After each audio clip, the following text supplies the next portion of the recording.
అలాగే మేడం. ఆచార్య ఫణీంద్ర గారు ముఖ్య అతిథి మనకి.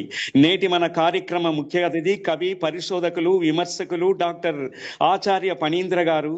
తన ఆ, చిన్నారి పొన్నారి చిరుత కూకటి నాడే కంద పద్యాలను విరచించిన ప్రతిభామూర్తి ఆచార్య ఫణీందర్ గారు. వీరి కలం పేరు వెంకట ఫణీంద్ర సేనాచార్య. వీరి అసలు పేరు.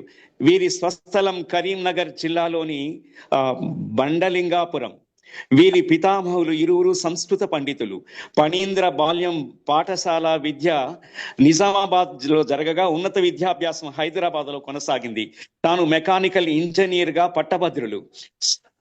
సాహిత్యం తనకున్న మక్కువతో తెలుగులో ఎంఏని డాక్టరేట్ ను పూర్తి చేసిన ప్రతిభామూర్తి డాక్టర్ ఆచార్య ఫణీంద్ర గారు. 19వ శతాబ్దపు తెలుగు కవిత్వం క్షీణయుగం కాదు, ఉషోదయ యుగం, ముకుంద శతకం, పద్య ప్రసూనాలు, ముద్దుగుమ్మ, మాస్కో స్మృతులు, వరాహ శతకం, తెలంగాణ మహోదయం, మౌక్తికం, శ్రీ సీతారామ కథనోత్సవ తారావళి వంటి అద్భుత పద్య కవితా గ్రంథాలను రచించి గొప్ప పద్య కవి గుర్తింపు పొందారు వీరు.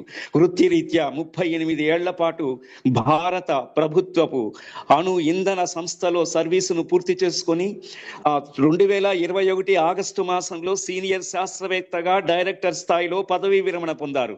భారత ప్రభుత్వం దిగుమతి చేస్తున్న అణు ఇంధనాన్ని తనిఖీ చేయడానికి రష్యాకు పంపిన శాస్త్రవేత్తల బృందంలో వీరు ఉన్నారు. ఆ పిదప మాస్కో స్మృతులు పేరిట తొలి సమర విదేశ యాత్ర పద్య కావ్యాన్ని వచన కవిత్వంలో కార్గిల్ యుద్ధంపై విక్రాంతి పేరిట దీర్ఘ కవితను విరచించినటువంటి ప్రతిభావంతులు వీరు. తెలుగు కవిత్వంలో ఏక కావ్య కవిత్వ ప్రక్రియ ఫణీంద్ర గారికి మనం భావించవచ్చు. ఏక వాక్య కవితలు ఆ ప్రక్రియకు ఫణీంద్ర గారే ఆద్యులు. వీరి వాక్యం రసాత్మకం, సింపుల్ సెంటెన్స్ డిలిగేట్ పేరిట ఆంగ్లంలోకి అనువదింపబడి వీరి రచనలు ఇంగ్లీష్ లోని, హిందీలోను, కన్నడంలోను అనువదింపబడి వివిధ పత్రికలలో ప్రచురింపబడ్డాయి. తెలంగాణ మహోదయం, సాహితీ సల్లాపాలు, భారత భారతి, శ్రీమద్ రామాయణ తారావళి, తెలంగాణ కవులు, కావ్యాలు, పరిశోధనలు, విమర్శన కావ్యాలు 2000 ప్రపంచ తెలుగు మహాసభల్లోను 2023 సైరా చిన్నపరెడ్డి లాంటి కావ్యాలను విరచించగా దాశరథి కృష్ణమాచార్య సాహితీ పురస్కారాలు, వానమామలై వరదాచార్య స్మారక పురస్కారాలు, దివాకర్ల వెంకటావధాని పురస్కారాలు, సినారే సాహిత్య పురస్కారాలు, పైడిపాటి సుబ్బరామ శర్మ స్మారక పురస్కారాలు, ఆచార్య తిరుమల స్మారక పురస్కారాలు, బోయినపల్లి వెంకట రామారావు స్మారక పురస్కారాలు, రంజని విశ్వనాథ పురస్కారాలు, సిలికాంధ్ర గేయ కవితా పురస్కారాలు, 3 సార్లు విజయవాడ ఎక్స్రే పురస్కారాలు, వైజ్ఞానిక రత్న పురస్కారాలతో పాటు ఉగాది పురస్కారాలు కూడా అందుకున్నటువంటి ప్రతిభామూర్తి. నాటలో పురస్కారం ఏకవాక్య కవిత సార్ నాటాలో అమెరికాలో ఉన్నటువంటి నాటాలో పురస్కారం ఏకవాక్య కవితా పితామహ బిరుదు, సాహితీ విరంచి అన్న బిరుదు, అనేక పత్రికలకు సంపాదకులుగా పనిచేసిన సాహితీ స్వరూపం, సాహితీ విశ్వరూపం మన ఫణీంద్ర గారు. వారికి సాదర స్వాగతాలను సమర్పించుకుంటున్నాము. అలాగే ఆచార్య గౌరీ శంకర్ సార్ గారు సాహిత్యంలో మరో గౌరీ శంకర శిఖరంగా వెలుగొందుచున్నారు. మన ఆచార్య గౌరీ శంకర్ గారు ఎంతో ప్రతిష్టాత్మకమైన ఎన్నో ఉద్యమాలకు పురిటి గడ్డ అయిన ఉస్మానియా విశ్వవిద్యాలయం ఆచార్యులు, తెలుగు విభాగాధిపతి, విశేషించి తెలుగు విశ్వవిద్యాలయ సలహాదారు, కవి, రచయిత, వక్త, విశేష పాండితి ప్రకర్షతో తరారుచున్న పుంభావ సరస్వతీమూర్తి, కీర్తి, దిగంత స్ఫూర్తి అయిన ఆచార్య గౌరీ శంకరన్ సార్ గారికి స్వాగతం తెలుపుతోంది అరుణోదయ సాహితీ వేదిక మరియు అరుణాక్షర సాహితీ తోరణాలు. అలాగే జయరాములు సార్ గారికి స్వాగతం. విశ్వవిద్యాలయ ఆచార్యులు, జ్ఞాన సంశోభితులు, విజ్ఞాన భాస్కరులు, అజ్ఞానం అనే చీకటిని తొలగించి విజ్ఞానం అనే జ్యోతులను వెలిగించి సుజ్ఞాన పదంపై ప్రజ్ఞాన భాస్కరుడై వెలుగొందిన మాన్యులు, ఆధ్యాత్మిక బోధనలతో మేడం చాలా బాగా అయిపోయింది మేడం. ఆధ్యాత్మిక బోధనలతో మానవాళిని తరింపజేస్తున్న వాగ్దేవి సుపుత్రుడు శ్రీ జయరాములు సార్ గారు. వారికి ఇదే స్వాగతం, సుస్వాగతం. శ్రీ రామకృష్ణ చంద్రమౌళి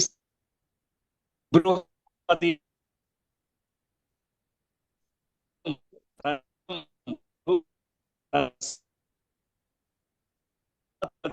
అయ్యో వినవట్లేదు, ఏమైందండి?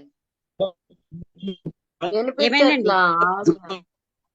మధ్యలో ఎవరు మాట్లాడకండి సుందరాకారులు ప్లీజ్. శ్రీ రామచంద్ర చంద్రపుడి గారు, వారికి మా అందరు స్వాగతం మ్యూట్ లోకి వెళ్ళండి. తెలుపుతూ.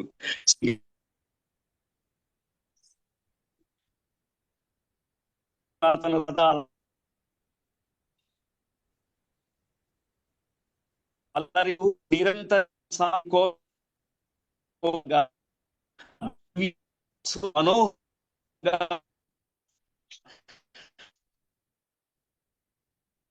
ఏమైంది సార్? వాయిస్ బ్రేక్ అవుతుంది. అవును, ఆడియో వినిపించట్లేదు. మధ్యలో లక్ష్మి గారు మీ మాట వినబడుతుందండి, మీరు మ్యూట్ లో పెట్టుకోండి.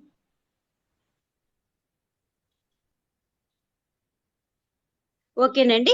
మళ్ళీ ఆ, ఆ, అతిథి గారు ఇప్పుడు మాట్లాడిన తర్వాత మిగతా టైంలో వాళ్ళ పరిచయం చేస్తారు. ఏదో అవాంతరం వచ్చినట్టుంది. ఫణీంద్ర గారు మీరు మొదలు పెట్టండి సార్. అందరికీ నమస్కారం. ఇంతటి విశిష్ట జూమ్ కార్యక్రమాన్ని నిర్వహిస్తున్నటువంటి సోదరి కవయిత్రి అరుణ కోదాటి గారికి, ఈ కార్యక్రమంలో పాల్గొంటున్న పెద్దలు ఆచార్య గౌరీ శంకర్ గారికి, మా యువభారతి సంస్థ ప్రధాన సంపాదకులు జయరాములు గారికి, అట్లాగే ప్రముఖ కవి నాళేశ్వరం శంకరం గారికి, ఇంకా ఈ పరిచయం చేసిన నారాయణ స్వామి గారికి, ఇంకా ఇతర పెద్దలు, అందరితో నాకు అంతగా పరిచయం లేదు, పెద్దలందరికీ కూడా నమస్కారం. ఈరోజు ముఖ్య వక్తగా నన్ను కవిత్వం సాహిత్యం మీద మాట్లాడమన్నారు. ఇప్పుడు దాదాపుగా 7 గంటలు అవుతోంది. అరుణ గారు నాకు అరగంట సమయం ఇచ్చారు, నేను ఆలోపు పూర్తి చేయడానికి ప్రయత్నిస్తాను. కవిత్వం సాహిత్యం అన్నారు. అసలు సాహిత్యం ప్రారంభమైందే కవిత్వంతో. తరువాత ఈ కథలు, నాటికలు, మిగతా వ్యాసాలు, విమర్శలు ఇవన్నీ కూడా ఆధునిక కాలంలోనే వచ్చాయి.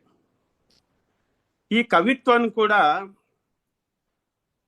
సాహిత్యం అంటే అసలు ముందుగా హితంతో కూడుకున్నది సాహిత్యం. సహితం సాహిత్యం. కాబట్టి అప్పుడైనా ఇప్పుడైనా సమాజ హితం గురించే కవిత్వం, సమాజానికి మార్గదర్శనం చేయడానికే కవిత్వం. కాకపోతే ఈ కవిత్వానికి ఒక రూపం, ఒక లక్షణం చెప్పకపోతే ఎట్లా రాయాలి, ఏ రూపంలో రాయాలి అన్నది మనకు తెలియదు. కాబట్టి ఈ కవిత్వాన్ని ముందు ఎలా రాయాలి అన్న దానికి ఈ పద్యం అన్నప్పుడు ఛందస్సు అన్నది ఒకటి తీసుకున్నారు. ఈ ఛందస్సు అన్నది సంస్కృతంలో మనకంటే ముందుగానే కాస్త కావ్య నిర్మాణం జరిగిన కన్నడంలో ఇలా ఉన్నాయి. ఆ ప్రాతిపదిక పైన మన తెలుగు సాహిత్యంలో కూడా కావ్య నిర్మాణం ఛందోబద్ధంగా ప్రారంభమైంది. అంతకుముందు మరి కవిత్వం లేదా అంటే ఉండవచ్చు. గేయ కవిత్వంలో పూర్వం శ్రామికులు తమ కష్టం తెలియకుండా పొలాల్లో మిగతా చోట్ల పనిచేస్తున్నప్పుడు ముందు పాటే పుట్టుంటుంది. ఈ విషయం నారాయణ రెడ్డి గారు ఎన్నోసార్లు వేదిక మీద చెప్పారు. సో పాట, పద్యం ఏదైనా ఒక రకమైన ఛందస్సే. గేయ లక్షణాలు అంటే మాత్రా ఛందస్సు ఉంటుంది, పద్య లక్షణాలు అంటే గణబద్ధం ఉండొచ్చు, మాత్రా ఛందస్సులు ఉండొచ్చు. ఇదంతా మనము 1000 ఏళ్ల మన తెలుగు సాహిత్య ప్రస్థానంలో మొదటి నుంచి చూస్తూ వస్తున్నది. అసలు మొదటి కావ్యం అంటే మనకు ఒక కావ్యాన్ని కూడా కొన్ని లక్షణాలు చెప్పారు. అంటే ఒక కథా నిర్మాణం, ఒక సందేశాత్మకం, నాయక ప్రధానం, ఇలాంటివి ఎన్నో ఉన్నాయి. అంటే మొదటి కావ్యం ఆంధ్ర మహాభారతం, నన్నయ్య ఆది కవి అని చాలా ఏళ్ళుగా మనం చెప్పుకుంటూ వస్తున్నాం. మరి కవిత్వం గురించి అంతకుముందు ఏమీ లేదా అంటే ఉంది. శాసనాల్లో అంటే ఒక దేవాలయం కడుతున్నప్పుడు, ఒక గ్రామంలో ఒక తటాక నిర్మాణం జరుగుతున్నప్పుడు ఒక శాసనం వేసేవారు. ఆ శాసనము వచనంలో కాకుండా పద్యంలో రాయడం, కంద పద్యాలు కానీ ఇలాంటివి ఎన్నో ఉన్నాయి. కాబట్టి ఛందోబద్ధమైన కవిత్వం ఆంధ్ర మహాభారతం పుట్టే కన్నా ముందే ఉంది. మరి మొదటి కావ్యం ఇదేనా అంటే కావ్య లక్షణాలు ఉన్న గ్రంథం ఇదే మొదటిది.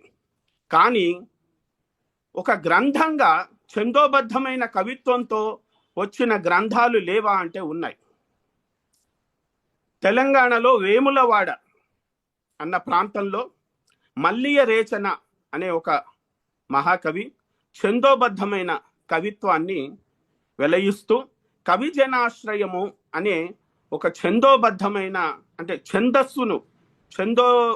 ఛందస్సు నేర్పే గ్రంథం, ఛందో గ్రంథం ఆయన కంద పద్యాల్లో రాశారు. పూర్తి కంద పద్యాల్లో రచించడం జరిగింది. సో ఆ విధంగా మొదటి గ్రంథం సాహిత్య గ్రంథం అనే అనాలి, ఎందుకంటే కంద పద్యాల్లో ఉంది. మొదటి సాహిత్య గ్రంథం మల్లియ రేచన లక్షణ గ్రంథం అని అనొచ్చు దాన్ని, వచ్చింది. కానీ కావ్య లక్షణాలు ఉన్న గ్రంథం మాత్రం ఆంధ్ర మహాభారతం. అది ప్రారంభించిన వాడు ఆదికవి నన్నయ్య. ఇప్పుడు ఈ 1000 ఏళ్ల సారస్వతంలో కవిత్వము సాహిత్యము చెప్పాలంటే నేను 1000 ఏళ్ల సారస్వతం లేక 1000 ఏళ్ల తెలుగు సాహిత్యం సూక్ష్మ పరిశీలన అని క్లుప్తంగా మనం అన్ని స్పృశించే ప్రయత్నం చేద్దాం. మీలో చాలా మంది తెలుగు అధ్యాపకులు ఉంటారు. కవిజనాశ్రయంలో ఒక పద్యం నేను వినిపిస్తాను. మనం చాలా మటుకు ఈ ఛందస్సు నేర్పినప్పుడు గణాల గురించి నేర్పడం అది ఎలా ఉంటుందో అది కంద పద్యంలో ఆయన ఎంత సరళమైన భాషలో ఎంత మృదుమధురమైన పదజాలంతో అద్భుతంగా రాశాడో మనం చూద్దాం. గురువులు మూడిడ మగణము పరగంగానాది గురువు భగణం బయ్యన్ సరి మధ్య గురువు జగణము సరసగుణ అంత్య గురువు సగణం బయ్యన్ అని ఇలా గణ లక్షణాలు పద్యంలో చెప్తూ ఈ ఛందస్సు లక్షణాలన్నీ కూడా కంద పద్యాల్లో చెప్తూ ఈ కవిజనాశ్రయ గ్రంథం వచ్చింది. దాని తర్వాత నన్నయ్య ఆదికవి, ఆయన మనందరికీ తెలుసు. సారమతింగవీంద్రులు ప్రసన్న కథా కలితార్థయుక్తిలో నారసిమేలునాన్ ఇతరులక్షర రమ్యతనాదరింప నానా రుచిరార్థ సూక్తి నిధి నన్నయ భట్టు తెనుంగునన్ మహాభారత సంహితారచన బంధురుడై జగద్ధితంబుగాన్. ఇక్కడ ఒక విషయం ప్రత్యేకించి చెప్పాలి. మామూలుగా కావ్య లక్షణాలు ఇందులో చెప్పారు ఆయన.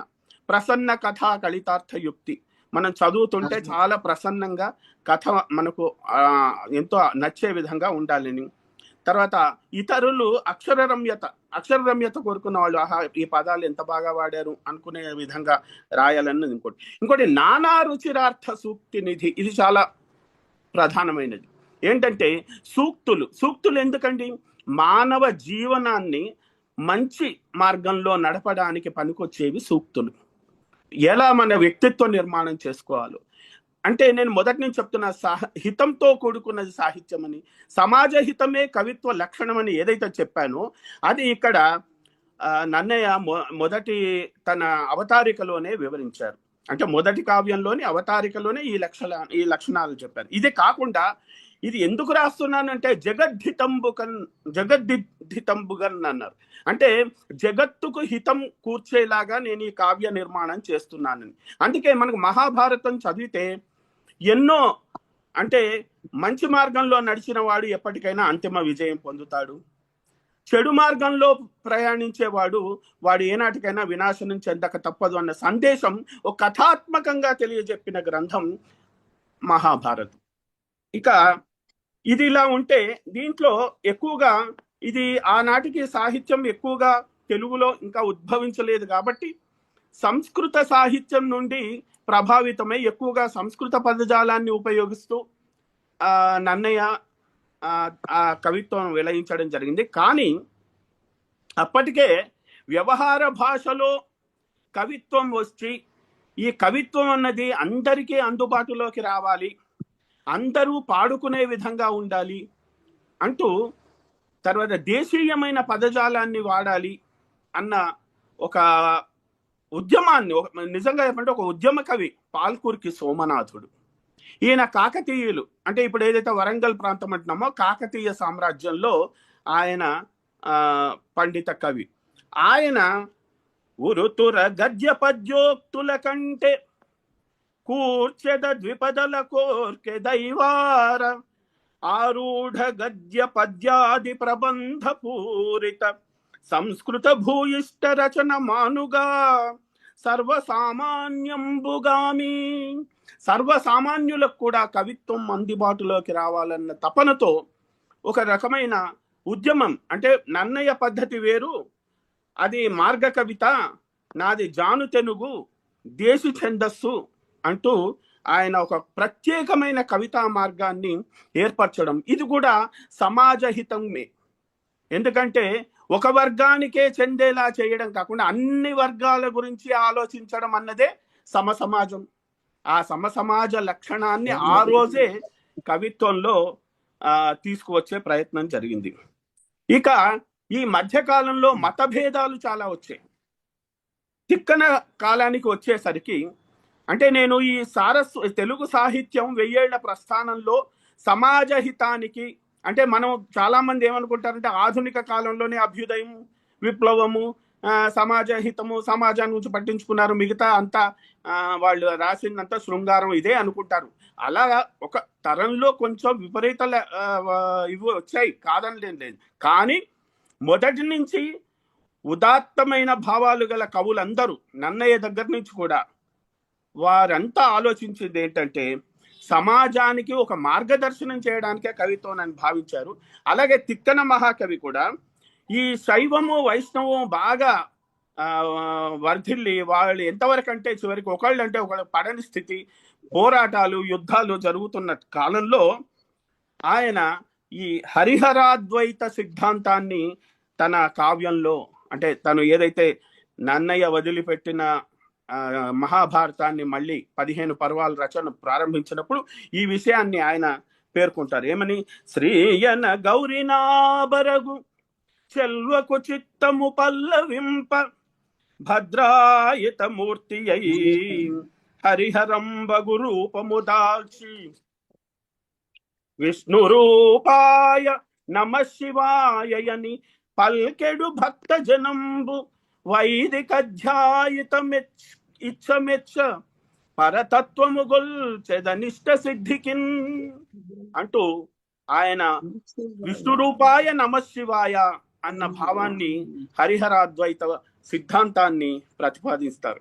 అంతేకాదు తిక్కన మహాకవి తాను రాసిన 15 పర్వాల్లో ఎక్కడ వీలైతే అక్కడ, నన్నయ్య కూడా చేశారు ఆ పని, తిక్కన కూడా సరళమైన భాషలో సామాన్యులకు కూడా అర్థమయ్యేట్టుగా ఈయన అటు నన్నయ్యకి ఇటు పాల్కురికి సోమునికి మధ్య మార్గంగా రెండు రకాల, అంటే మరీ ప్రౌఢంగా కాకుండా మరీ సామాన్యంగా కాకుండా అవసరమైన చోట ఏ విధంగా కావాలంటే అలా పదజాలాన్ని వాడుతూ ఆయన మంచి నీతులను కూడా అందించారు. ఆయన అంటారు, పగ ఎగలిగేనేని పామున్న ఇంటిలో ఉన్న ఎట్లగాక ఊరడిల్లి ఉండు నెట్లు చిత్తమొక మాటుగావున వలవదధిక దీర్ఘ వైర వృత్తి. శత్రుత్వాన్ని ఎప్పటికీ కొనసాగించవద్దు, ఎక్కడో ఒక చోట క్షమించి కలుసుకొని మళ్ళీ అందరు ఐకమత్యంతో ఉంటేనే ఈ సమాజం ముందుకు వెళుతుందన్న ఒక మంచి సూక్తిని ఈ పద్యంలో చెప్పడం జరిగింది. ఇక కవిత్వం అంటే ఏదో కథ కావాలి అని ఏది పడితే అది రాసేయడం అలాంటి జరుగుతున్న కాలంలో నన్నయ్య తిక్కన చూపిన మార్గమే సహేతుకమైనది, సరైనది అని వారిద్దరూ వదిలివేసిన ఆ అరణ్య పర్వంలోని మిగతా భాగాన్ని పూరిస్తూ ఎర్రన్న మహాకవి అంటారు, భాసుర భారతార్థముల భంగులు నిక్కమెరుంగ నేరమిన్ గాసట బీసటే చదివి గాథలు త్రవ్వు తెనుంగు వారికి వ్యాసముని ప్రణీత పరమార్థము తెల్లగజేసినట్టి అబ్జాసన కల్పులందలతు ఆద్యుల నన్నయ తిక్కనార్యులన్. ఆ నన్నయ తిక్కనార్యులు చూపిన మార్గంలో మనం గాసట బీసట గాథలు కాదండి, నన్నయ్య గారు చూపించినట్టు, తిక్కన గారు చూపినట్టు మనం వ్యాసముని ప్రణీత పరమార్థము మీకు తెలియజేసే ప్రయత్నం చేస్తాను అని చెప్పారు. అట్లాగే ఈ శ్రీనాథుడు, ఈ శ్రీనాథుడి కాలానికి వచ్చేసరికి కొంచెం ఈ రాజ సత్కారాలు దానికి కాస్త మొగ్గు చూపి వారిని మెప్పించే కవిత్వం రాయాలని, అంటే ఇప్పుడు ఏదైతే మనం చూస్తున్నామో దానికి బీజం అప్పుడు పడిందా అనిపిస్తుంది. అంటే నన్నయ్య కూడా ఆస్థాన కవిగా ఉన్నా, నన్నయ్య ఒక కవి కోరిన ఉదాత్తమైన విషయాన్ని పూరించడానికి ప్రయత్నించారు, కానీ ఆయన్ని మెప్పించడానికి కొంచెం తన లక్ష్యాలను కూడా పక్కకు నెట్టి అలా చేయలేదు. నిజంగా రాజరాజ నరేంద్రుడు కోరింది ఒక ఉదాత్తమైన కార్యం, దాన్ని నేను చక్కగా నిర్వహించి సమాజానికి హితం చేకూర్దాం అనుకున్నారు. కానీ శ్రీనాథుడు తన ప్రౌఢ సమాసాలతో చాలా అంటే రాజులను మెప్పించే కనకాభిషేకాలు చేసుకునే విధంగా కవిత్వం రాయాలని ప్రయత్నం చేశారు. కానీ ఒక జీవితంలోని ఉత్తరార్ధంలో ఆయన కొన్ని ఈ దెబ్బ తినడం వల్ల అప్పుడు తాను ఒక రకమైన పునరాలోచనలో దిగి ఆ తరువాత ఆయన చాలా సరళమైన కవిత్వం కూడా రాయడం జరిగింది. అటు తర్వాత శివతత్వాన్ని ఏది రాసినా కూడా ఆయన కూడా శివతత్వాన్ని బాగా నమ్మి ఆ శివతత్వాన్ని సమాజంలో పెంచేందుకు మంచి నీతి కథలు, అందులో కూడా సిరియాల వంటి కథలు ఉన్న కావ్యాలను రచించడం జరిగింది. కానీ చివరికి ఆయన ద్విపద కావ్యం కూడా రాయడం అంటే పల్నాటి చరిత్ర లాంటిది. ఆయన ఆ ప్రౌఢ పద్ధతితో పాటు ఈ సరళమైన జనాలు హాయిగా పాడుకునేటువంటి ద్విపద కావ్యం కూడా రాయడం మనకు చాలా మంచి ఆకర్షణ. అయితే ఆయన కొన్ని చాటువులు కూడా చాలా ప్రసిద్ధి. ఆ చాటువుల్లో కూడా సమాజహితమే కనిపిస్తుంది మనకి. సిరిగలవానికి జల్లును తరుణులు 16,000 తగ పెండ్లాడన్ తిరిపి మన్నుకిద్దరాండ్రా పరమేశ గంగ విడుము పార్వతి చాలున్. ఇది చమత్కారంగా ఒక ప్రాంతంలో ఉన్న ఈ అంటే బాగా నీరు లభ్యం కాని ప్రదేశంలో ఆ ప్రజల యొక్క ఇబ్బందుల్ని చమత్కారంగా వేరే రకంగా చెప్పడం అన్నమాట.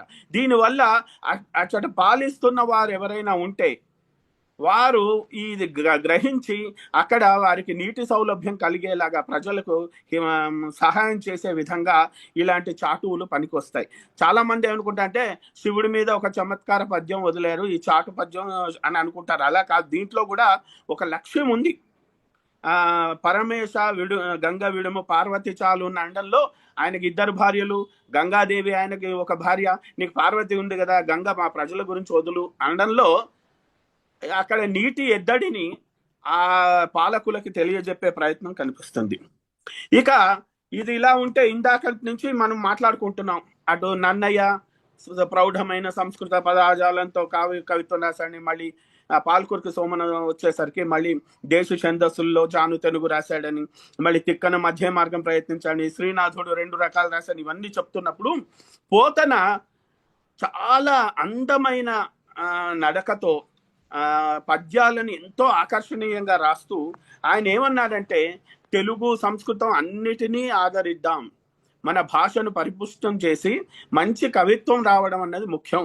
ఏ భాష వాడాము, ఏ పదజాలం వాడామని కాదు, అందమైన పదజాలంతో, అందమైన నడకతో, అందమైన కవిత్వం రాయాలని ఆయన చక్కని కవిత్వం. అందుకే విశ్వనాథ సత్యనారాయణ గారు పోతనని తెలుగువారి పుణ్యాల పేటి అన్నారు. ఆయన కొందరికి తెలుగు గుణమగు, కొందరికి సంస్కృతము గుణమగు, రెండున్ కొందరికి గుణములగు, నేనందరి మెప్పింతు కృతులనయ్యెడలన్ అంటూ తన కవితా మార్గాన్ని తెలియజెప్పారు. పోతన గారి పద్యాలు అందరికీ తెలిసినవే. నారాయణ రెడ్డి గారు మందార మకరందాలు పేరిట ఒక 52 చక్కని పద్యాలను నేను ఎంచుకొని వాటికి వ్యాఖ్యానం కూడా రాయడం జరిగింది భాగవతంలోని పద్యాలు. అది మా యువభారతి సంస్థ ద్వారా గ్రంథంగా విలయించడం, అది చాలా ప్రసిద్ధి చెందడం జరిగింది. ఆ తర్వాత వచ్చి పెద్దన కాలానికి వచ్చేసరికి కొంచెం ఈ ప్రబంధ లక్షణాలు వచ్చాక మనకు ఈ అసలు కవిత్వం కొంచెం పక్కదారిలో పడిందేమో అనిపిస్తుంది. అంటే అక్కడ కొంచెం మతపరమైనవి లేకపోతే శృంగారపరమైనవి ఎక్కువగా వచ్చాయి. అక్కడ సమాజహితము కంటే కూడా ఆ రాజును మెప్పించడము లేకపోతే ఆ శృంగార మొత్తం ఒక రాచరిక వ్యవస్థకు అనుకూలమైన కవిత్వం వచ్చిందని చెప్పాలి. అందులో కూడా ఆయన చాలా చక్కని రసజ్ఞత లేదని కాదు, రసవంతమైన పద్యాలు కాదని కాదు. ఆయన రాసిన అటజని కాంచె భూమి సురుడంబర చుంబరసరఝరీ పటల ముహుర్ముహుర్లుఠదభంగ తరంగ మృదంగ నిస్వన స్ఫుట నటనానుకూల పరిఫుల్ల కలాపి జాలమున్ కటక చరత్కరేణు కర కంపిత సాలము శీత శైలమున్ అని ఆ హిమాలయ పర్వతాన్ని వెళ్ళి విప్రుడు తాను చూసిన ప్రవరుడు ఆ ప్రవరుడు తాను చూసిన దాన్ని చాలా అందంగా ఆ లుఠత్ అభంగ తరంగ మృదంగ అక్కడ చాలా అందంగా నీటి వాలు ఏదైతే ఉందో దాన్ని వర్ణించడం జరిగింది. ఈ కాలంలోనే ఎక్కడైతే ఒక పద్ధతిలో బాగా విజృంభణ జరిగినప్పుడు ఇది కాదు ఇంకొక రకంగా మనం కవిత్వం సృజించాలి అన్న ఆలోచన కూడా ఇప్పటికి కూడా ఇప్పుడు మనం 1980 ప్రాంతంలో సినిమాలు మరీ దిగజారి వస్తున్న కాలంలో ఒక విశ్వనాథ్ లాంటి వారు సడన్ గా శంకరాభరణం లాంటి చిత్రం తీశారు. సో ఇది ఏంటంటే పక్కదారులు పడుతున్నప్పుడు ఎవరో ఒకళ్ళు మళ్ళీ దాన్ని ఒక పద్ధతిలోకి తేవడానికి ప్రయత్నిస్తారు. అలాంటి ప్రయత్నం చేసిన వాడు అన్నమయ్య. ఇటు కవిత్వం ఇలా సాగిపోతుంటే ప్రౌఢ పద్య కవిత్వం శృంగార పరంగా ప్రబంధాల రూపంలో వస్తున్న కాలంలో అన్నమయ్య మొట్టమొదటిసారిగా ఒక వాగ్గేయకారుడిగా, మరి ఆయన మీద ఏ ప్రభావం పడిందో ఏమిటో మనకు ఇంకా అధ్యయనం చేయవలసింది. నా వరకైతే కొంత అప్పటికే ముస్లిమ్స్ రావడము, ఈ గజల్స్ అన్నది మన భారతదేశంలో ప్రవేశించడం జరిగింది కాబట్టి అందులో ఉన్న నామముద్రని ఈయన వెంకటేశ్వర నామముద్రగా మార్చడము, తర్వాత అంత్యప్రాసలు ఏదైతే గజల్స్ లో ఉంటాయో అవి వాడడము అలా జరిగింది అనుకున్నా. కానీ ఒక ఉదాత్తమైన పద్ధతిలో గజల్స్ కూడా శృంగారపరంగా అలా రాసే రోజులే అవి. కానీ అన్నమయ్య మాత్రం అది వెంకటేశ్వర స్వామికి అంకితం చేస్తూ ఆ ప్రతి కీర్తన్ని అద్భుతంగా రూపుదిద్దాడు. ఆయన బ్రహ్మం ఒకటే, పరబ్రహ్మం ఒకటే, కందువగు హీనాధికము లేవు. ఇక్కడ కూడా మళ్ళీ నేను సమాజహితము, సమసమాజము, నీతి చెప్పే విధంగానే ఆయన చాలా కీర్తనలు రాశాడు. అందరికీ శ్రీహరి అంతరాత్మ, ఇందులో జంతు కులమంతా ఒకటే, అందరికీ శ్రీహరే అంతరాత్మ, శ్రీహరే అంతరాత్మ అని నిండార రాజు నిద్రించు నిద్రయునొకటే అండనే బంటు నిద్ర అదియునొకటే అంటూ ఏ రాజు పడుకున్నా అదే పడుకోవడం, బంటు పడుకున్నా అదే పడుకోవడం. కానీ ఆయన వాడేమో మంచి పరుపుల మీద పంటాడు, వీడేమో నేల మీద పంటాడు. ఏదైనా కూడా అదే నిద్ర, అసలు తేడా లేదు. భగవంతుడికైతే ఏమీ తేడా లేదు. మనం భగవంతుడిని ఆరాధించడం ప్రధానం, ఈ భేదభావాలు మనకు ఉండకూడదు అని చెప్పడం, ఒక సమాజ నిర్మాణానికి కావలసిన మార్గదర్శనం చెప్పే విధంగా కీర్తనలు రచించడం అన్నమయ్య గొప్పతనం. ఆ తర్వాత మనకు తెలుసు రామదాసు, త్యాగయ్య వీరు కూడా ఎన్నో మంచి మంచి కీర్తనలతో తెలుగు సాహిత్యాన్ని బాగా సుసంపన్నం చేశారు. ఇంతలో 1700 కాలం అలా వచ్చేసరికి వేమన కూడా ఆయన గురించి ఎన్నో కథలు ఉన్నాయి. ఆయన చిట్ట చివరకు ఒక వేదాంతిగా మారి ఆయన రచించిన పద్యాలన్నీ కూడా సమాజహితము, సమాజానికి మార్గదర్శనం చేసే విధంగా ఉన్నాయి. ఇప్పటికి కూడా వేమన రాసిన పద్యాలను మనం ప్రతిరోజు సమాజంలో చెప్పుకొని ఆ మార్గంగా నీతి చెప్పే విధంగా అవి ఉన్నాయి.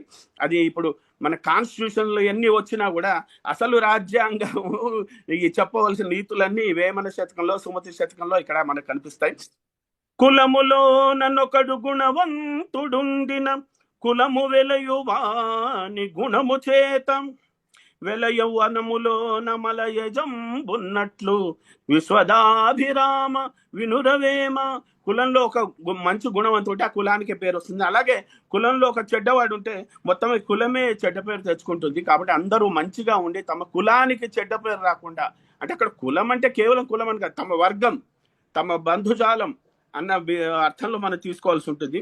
అది అలా ఉండగా ఇక కవిత్వం ఇక 1800 ఆ కాలంకి వచ్చేసరికి బ్రిటిష్ వారి ప్రభావం పడడము ఇలాంటివి జరుగుతున్న కాలంలో మళ్ళీ ఈ జమీందారుల పోషణలో ఉండి వారికే పరిమితమై ఉన్న కవిత్వాన్ని రాజాస్థానాల నుండి వీధుల్లోకి తీసుకువచ్చి ప్రజలకు అందుబాటులోకి మళ్ళీ తెచ్చే ప్రయత్నం చేసిన మహాకవులు తిరుపతి వెంకట కవులు. వారు తమ నాటకాల ద్వారా కానీ వారు చేసిన అవధానాల ద్వారా కానీ తెలుగు సాహిత్యాన్ని మళ్ళీ సామాన్య ప్రజలకు కూడా అందుబాటు చేసి సమసమాజ లక్షణం, సమాజహిత లక్షణాన్ని వారు ఎంతో దానికి దోహదపడ్డారు. తర్వాత వారు కొంచెం చమత్కారంగా మేము పోటీ పెట్టడం, మేము అవధానం చేస్తాం, ఇంత అద్భుతంగా చేస్తాం, మమ్మల్ని ఎవరు ఓడించండి అని అనడం. దానివల్ల ఏమవుతుందంటే ఆ రెచ్చగొట్టడం వల్ల ఇంకా కొంతమంది తయారవుతారు. ఇదంతా ఏంటంటే ఒక రకమైన ప్రోత్సాహం వారు సామాన్య ప్రజలకు కల్పించారు. దోసమటంచరింగియును దుందుడు కొప్పగా పెంచినారమీ మీసము, రెండు భాషలకు మేమె కవీంద్రుల మంచు తెల్పగా, రోసము గల్గినన్ కవివరుల్ మము గెల్వుడు గెల్చిరేని, మా మీసము తీసి మీ పద సమీపములన్ తలలుంచి మ్రొక్కమే అంటూ వారు రాసిన పద్యం చాలా ప్రసిద్ధం. అలాగే బావా ఎప్పుడు వచ్చి తీవు వంటి పద్యాలు కూడా సామాన్యుడు ఇది ఎంతవరకు వెళ్ళిందంటే అసలు విద్యాబుద్ధులు తెలియని వాడు, మనం అవిద్యావంతులు కూడా, పొలాల్లో పనిచేసుకున్నవాడు కూడా గేదెలను మేపుతూ బావా ఎప్పుడు వచ్చితివి ఎక్కడ నుండి రాక ఇలాంటి పద్యాలు పాడడం జరిగేదన్నమాట. చివరికి ఆ రోజుల్లో గృహిణులకు విద్య ఉండేది కాదు, పురుషులు మాత్రమే బయటకు వెళ్ళి చదువుకోవడం స్త్రీలకు ఉండేది కాదు.